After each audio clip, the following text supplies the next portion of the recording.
$60 billion. That was the official valuation of Omnis AI at exactly 11 p.m. By midnight, it could all be gone.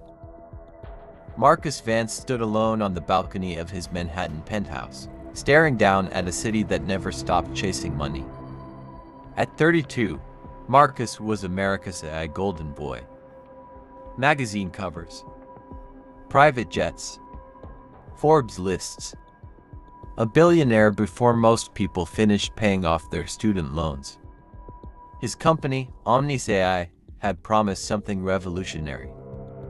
An artificial intelligence system capable of predicting billion-dollar investments before human analysts could. Wall Street called it the future. Investors called it magic. The media called Marcus a genius. They were all wrong. Because Marcus Vance had never written a single line of the code. Not one. Marcus took a drag from his cigarette. His hand trembled. Barely. But enough. For the last 2 hours, his phone had vibrated every 3 minutes. Always from the same restricted number. Always containing the same 3 words. I'm outside, Marcus. Marcus didn't need to look. He already knew who was texting. Or rather, he knew who they represented. 5 years earlier, Marcus had been a failing entrepreneur drowning in debt. Then, one night, an anonymous email arrived. Inside was a complete artificial intelligence framework. Advanced. Elegant. Years ahead of anything available on the market. The sender signed the message with only 2 words. The ghost.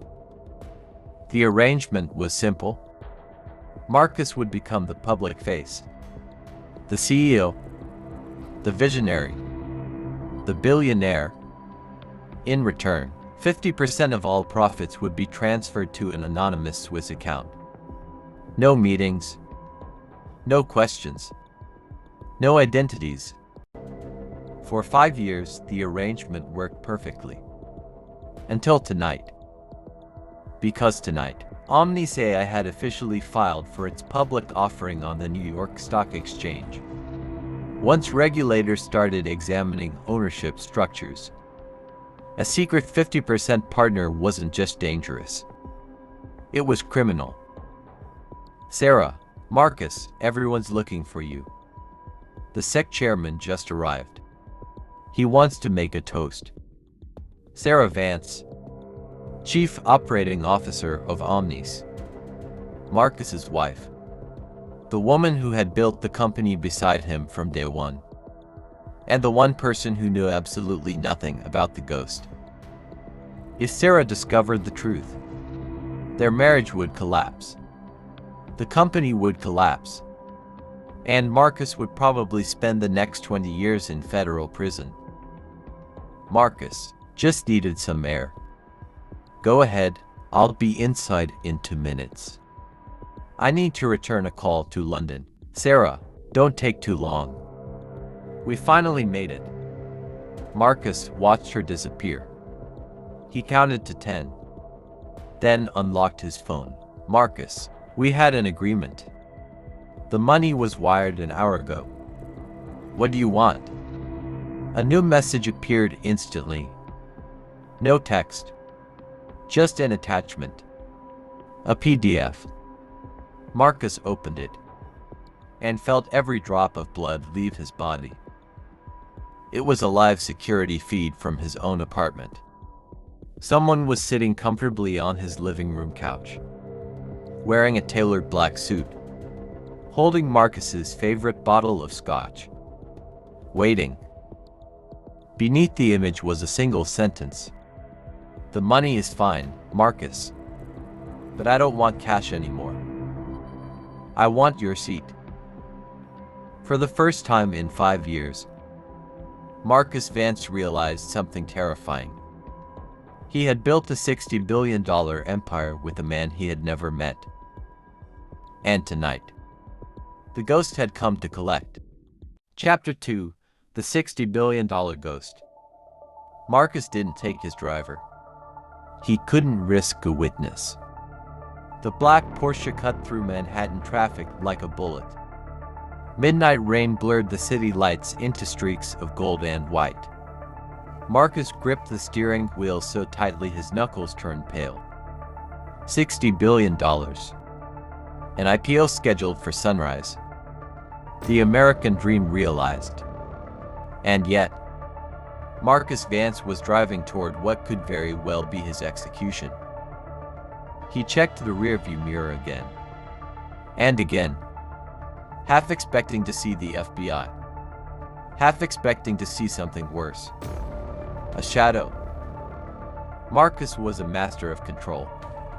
He could charm investors, manipulate venture capitalists, convince regulators, lie to journalists without breaking a sweat.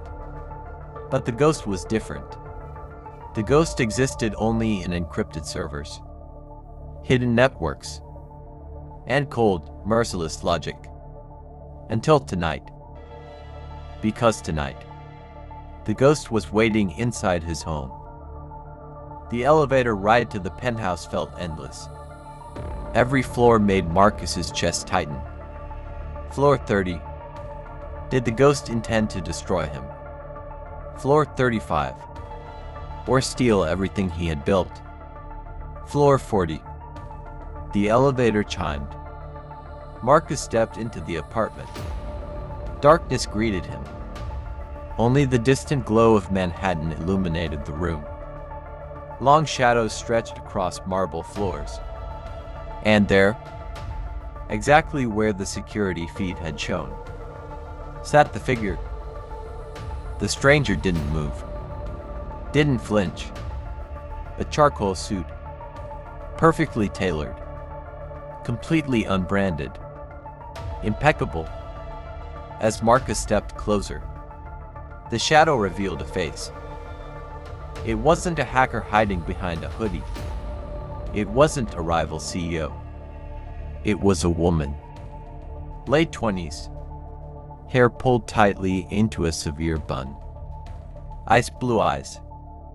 Eyes that looked straight through Marcus's billion-dollar facade. Marcus, who the hell are you?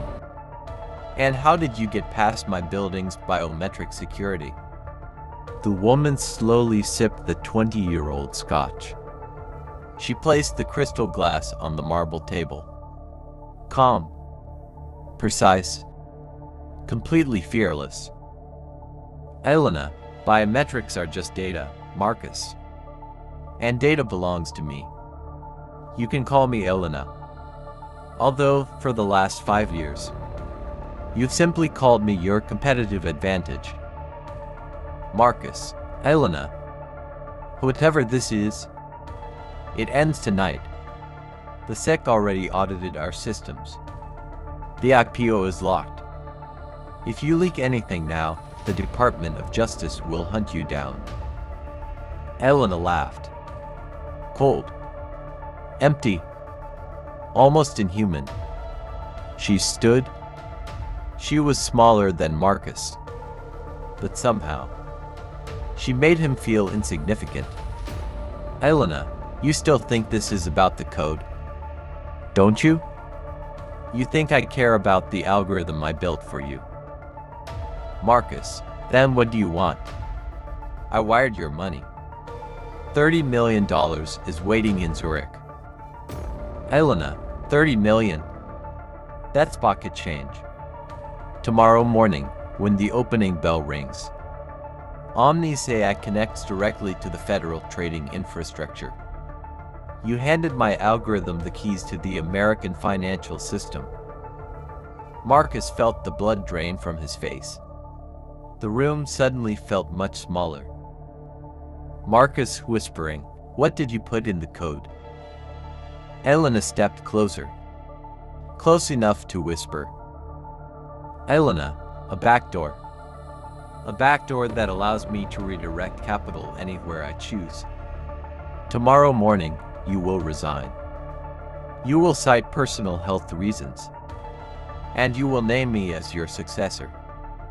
If you don't, Elena removed a thin tablet from her briefcase. She tapped the screen. Elena, at 9:30 a.m. When the markets open, Omnis AI will initiate a catastrophic short sale attack. Every major technology company will collapse simultaneously. Trading will halt. $2 trillion will disappear in less than 7 minutes. And the digital evidence, it leads directly to your laptop. Elena smiled. Sharp. Predatory. Elena, so tell me, Marcus, do you want to remain a billionaire in federal prison? Or do you want to survive? Marcus Vance had less than 9 hours. 9 hours to stop a financial apocalypse. 9 hours to save his company. 9 hours to defeat a ghost. And for the first time in his life, Marcus realized something terrifying. He had absolutely no idea how. Chapter 3: The 4 a.m. Pivot. 4 o'clock in the morning. 5.5 hours remained before the opening bell of the New York Stock Exchange. 5.5 hours. Before Elena could bring the American financial system to its knees. She had left the penthouse 20 minutes earlier. She didn't take her tablet. She left it on Marcus's desk. The countdown glowed in cold amber numbers. 5 hours, 30 minutes, 12 seconds. Elena didn't need to stay. She believed Marcus was already defeated. But she had made one mistake. One very expensive mistake. She thought Marcus Vance was just another billionaire in an expensive suit. She thought that because he couldn't write code, he didn't know how to fight.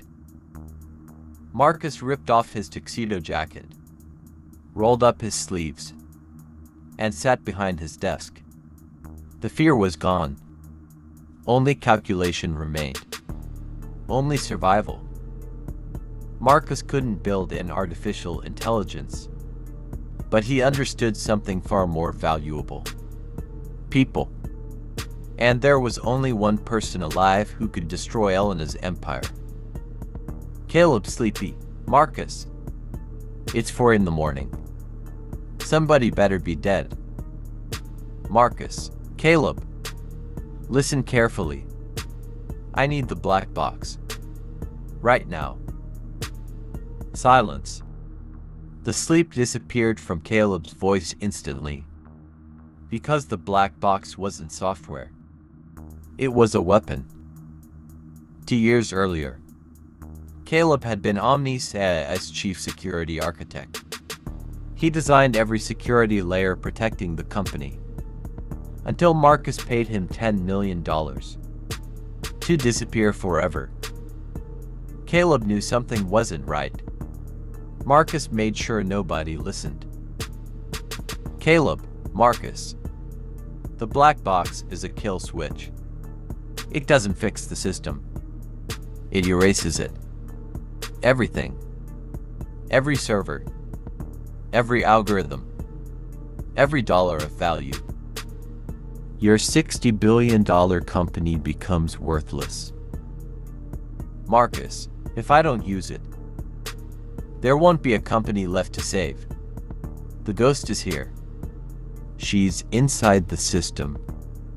And at 9:30 this morning, she's going to crash the entire technology market.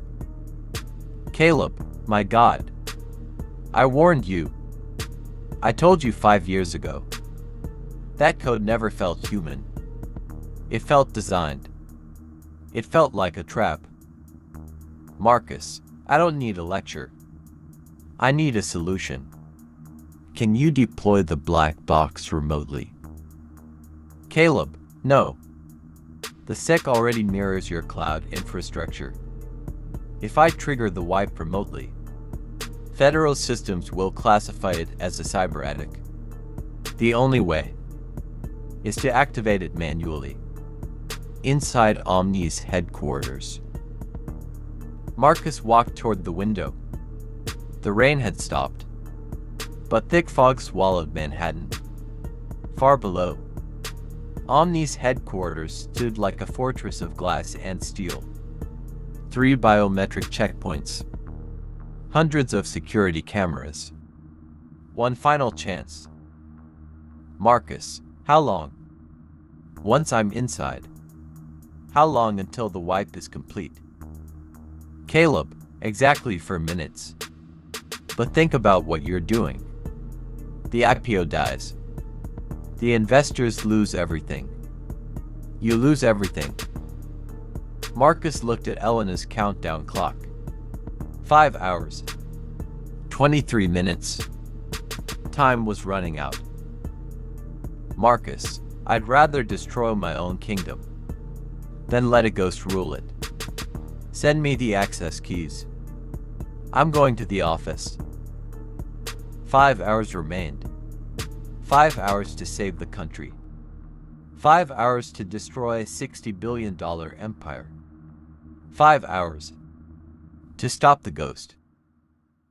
And somewhere, hidden behind the lights of Manhattan, Elena was already watching. The race had begun. Chapter 4, Zero Light, Zero Sum. 4:30 in the morning. Fifth Avenue was almost empty. Rainwater shimmered across the pavement. The neon lights of Manhattan stretched into long streaks across Marcus's windshield. He slammed the Porsche into park and looked up. The massive glass tower stood above him.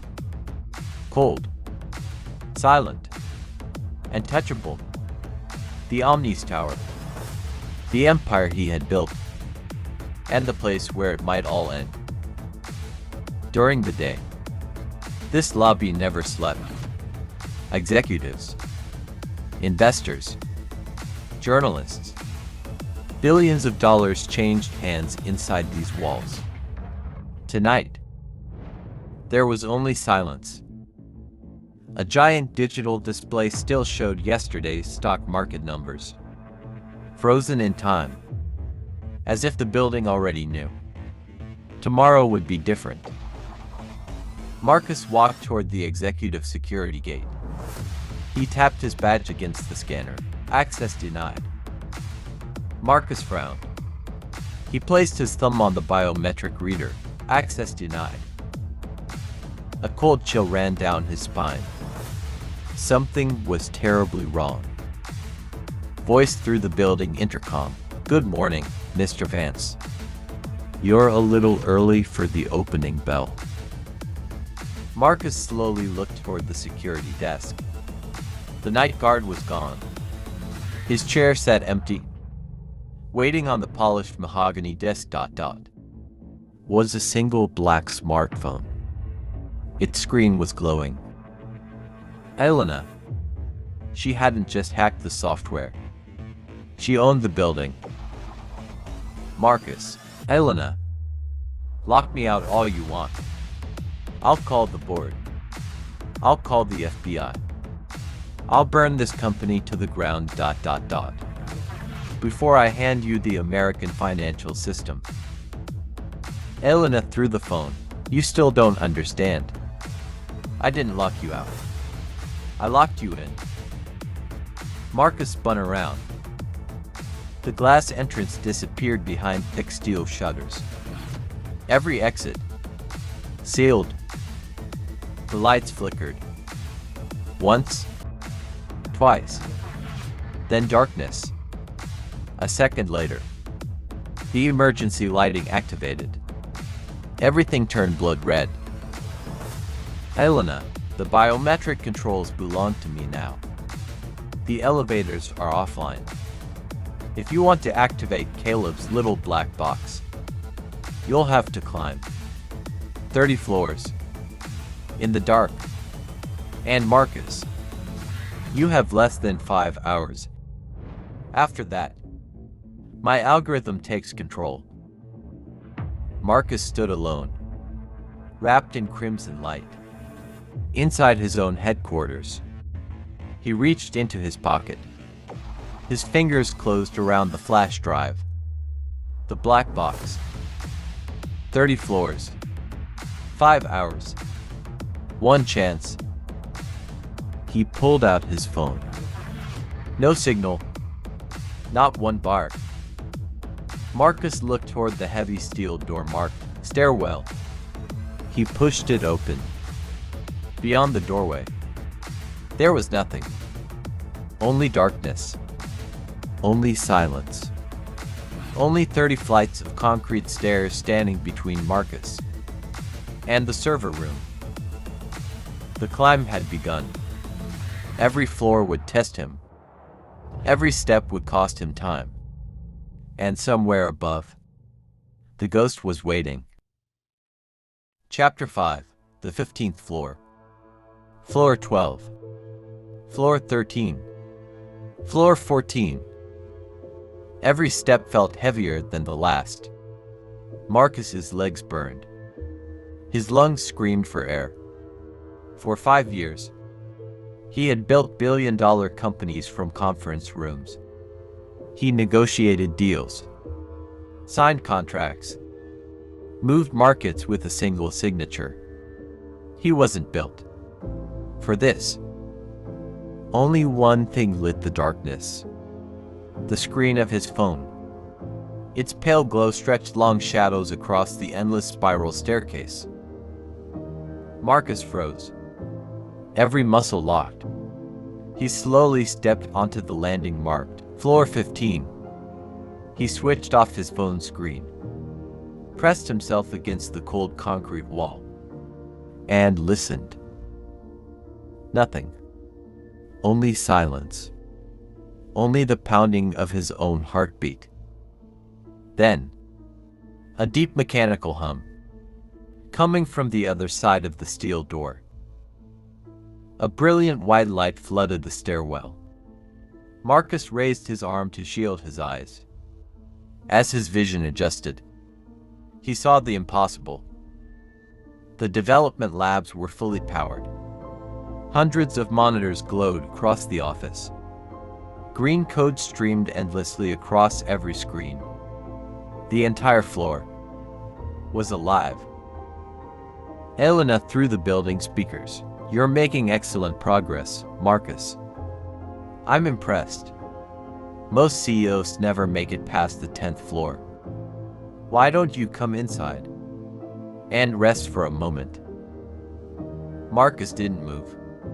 His hand tightened around the black box flash drive inside his pocket. Everything looked familiar. The glass meeting rooms, the espresso machines, the workstations, the beanbag chairs. Everything looked perfect. Too perfect. "Marcus, I'm done playing your games. I'm going to the server room. Floor 30. "Elena, you won't get very far. The server room is protected by a secondary encryption layer. Even Caleb's black box won't open it. You need the master key. And luckily for you, I left it exactly where it belongs." Marcus looked into the office. Row 4. Desk 1. His old workstation. The monitor wasn't displaying code. It displayed a countdown. 4 hours. 12 minutes. 3 seconds. Beside the monitor, a USB port blinked with a steady blue light. Waiting. Marcus didn't believe it. He couldn't.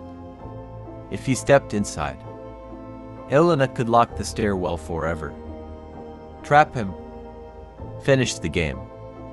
But if he ignored the master key, the black box in his pocket became completely useless. Marcus stared at the glowing countdown, then looked back at the dark staircase leading upward. 30 floors.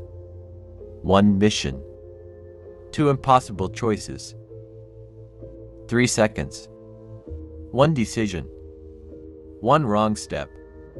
And everything ends. The ghost had opened the door.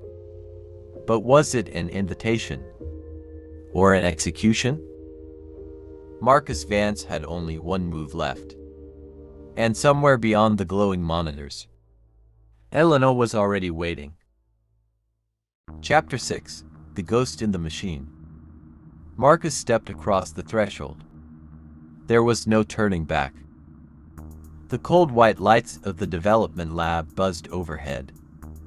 Every workstation stood perfectly still. Every monitor glowed. Every reflection watched him. As Marcus walked deeper into the room, the screens flickered, one after another, as if the building itself knew he had arrived. Marcus stopped. He looked down. Broken coffee mugs, shattered glass, overturned chairs. This wasn't an office that had closed for the night. It was an office people had abandoned. In fear. Marcus, Elena. I'm at the desk. Row 4. Desk 1. His old workstation. The blue USB port pulsed like a heartbeat. On the monitor, the countdown continued. 4 hours. 9 minutes. 55 seconds. Elena soft, calm. Go ahead, Marcus. Insert the drive. Let's find out. Which is stronger? Your loyalty or your fear? Marcus reached into his pocket. The black box. Caleb's final weapon. His hand hovered above the glowing port. If Caleb was right, the drive would extract the master key. If Elena was lying, the moment he plugged it in, the backdoor would activate. The market would collapse. Before sunrise, Marcus closed his eyes. 5 years of lies. 5 years of pretending. 5 years of borrowed genius. Everything came down to one small flash drive. His finger stopped. One decision. One click. One future. Marcus pushed the drive into the port. The monitor exploded into brilliant white light. Lines of encrypted code raced down the screen. Extracting master key. 10%. 40%. 80%. Marcus breathing heavily. Come on. Come on. Extraction complete. A single file appeared. Unlocked core. Key. Marcus reached toward the screen. Then, everything changed. The monitor split into 2 windows. The first still displayed the master key. The second showed a live security camera. Not the lobby. Not the server room. The underground parking garage. A black tactical van rolled into view. Its doors opened. 3 operatives stepped out. No badges. No hesitation. Only purpose. Each carried heavy breaching equipment. Elena, almost amused. Did you really believe I was your only problem tonight? The sec found the anomalies. They're here for your servers. And for you.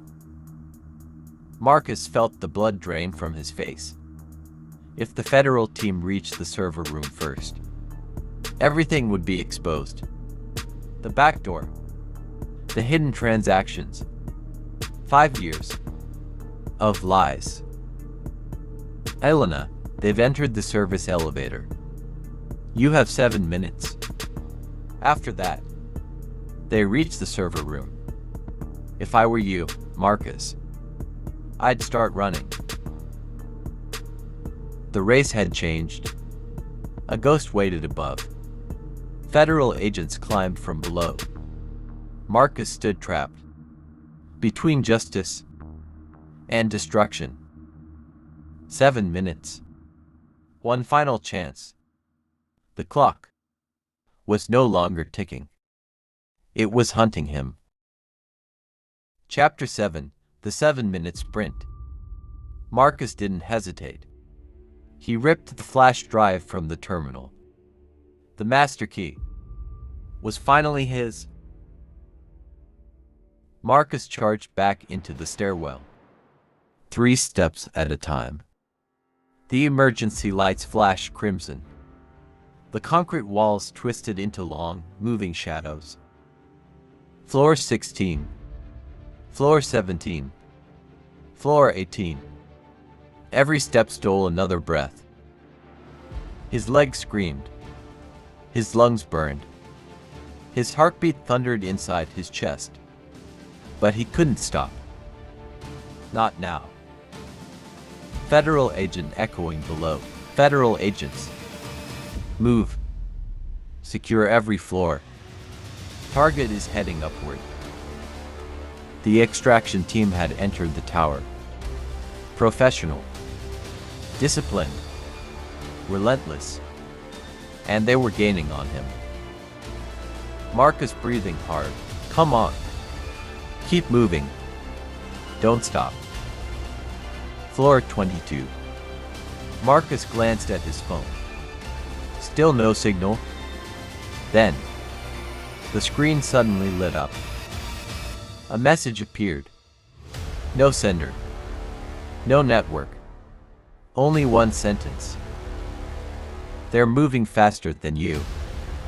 They've already reached floor 18. If they catch you with that drive, it's over. Elena.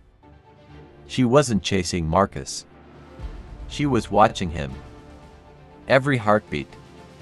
Every step. Every mistake. Marcus shouting upward. If they seize the servers, you lose everything too.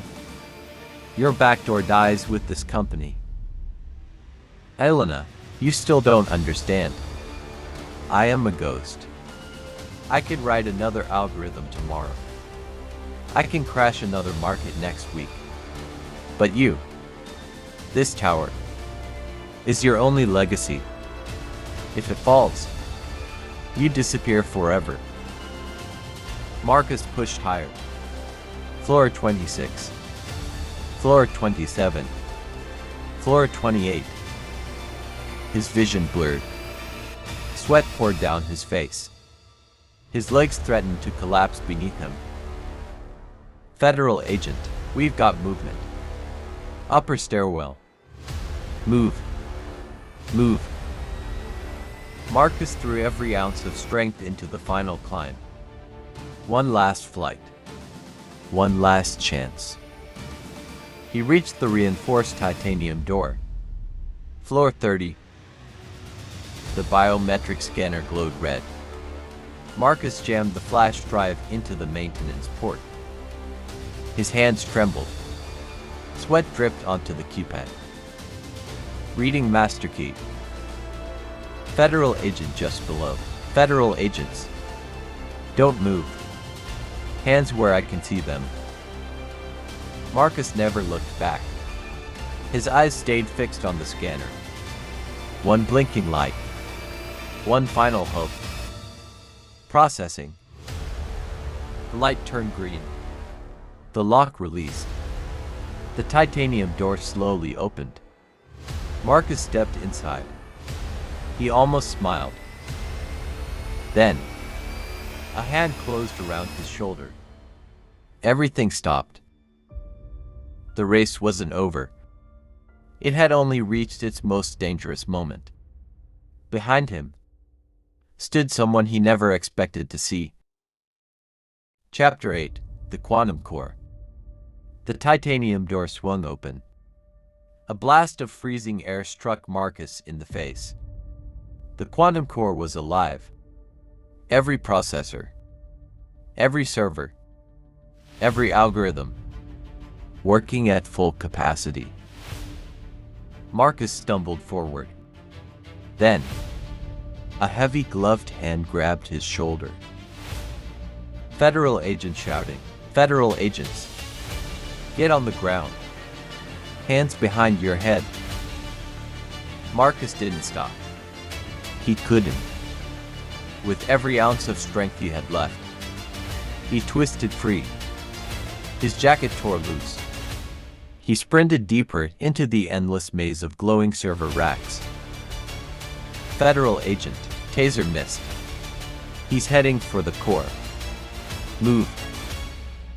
Marcus ran blindly through the freezing room. His eyes burned. His lungs ached. His hands had gone numb. Then, he saw it. The quantum core. A towering cylinder of reinforced glass, filled with swirling liquid nitrogen. The heart of Omnis AI. Beneath it stood the master terminal. Marcus dropped to his knees. He slid across the polished floor, crashing into the terminal. Ignoring the keyboard, he jammed the black box drive into the maintenance port. The screen flashed blood red. A warning appeared. Black box protocol detected. This action will permanently destroy the neural architecture. Enter confirmation code. Marcus breathing hard. Come on. Think. Caleb. What was the code? His mind raced. 5 years. Of secrets. Of lies. Of stolen success. Then, he remembered. Their very first investment. $50 million. Marcus entered the code. 0, 5, 0, 0, 0, 0, 0, 0. Federal agent, step away from the console. Now. Failure to comply will result in lethal force. Marcus slowly looked up. Bright flashlights blinded him. Weapons pointed directly at his chest. His phone vibrated one final time inside his pocket. He never looked at it. He already knew. Elena's final message. Marcus looked at the screen. He took one final breath, closed his eyes. Then, he slammed his hand onto the flashing enter. Every light died. Every server stopped. Every processor fell silent. Every algorithm disappeared. Silence. Absolute silence. The $60 billion empire was gone. The backdoor was erased. The market was safe. Radio dispatch distorted. Team Alpha. Report. We've lost all server communication. The Omnis network has completely disappeared. What's your status? Marcus smiled. For the first time. All night, the agents forced him to the floor. Cold steel restraints tightened around his wrists. He had lost everything. His company, his fortune, his freedom. Then, a single notification echoed through the darkness. It wasn't Marcus's phone. One monitor slowly came back to life. One line of amber text appeared. Good try, Marcus. You only erased the public servers. Did you really think a ghost lives in only one house? See you at the trial. The empire had fallen, but the game was only beginning. This was not the end. It was the beginning of a new war. End of Season 1. The Ghost Founder.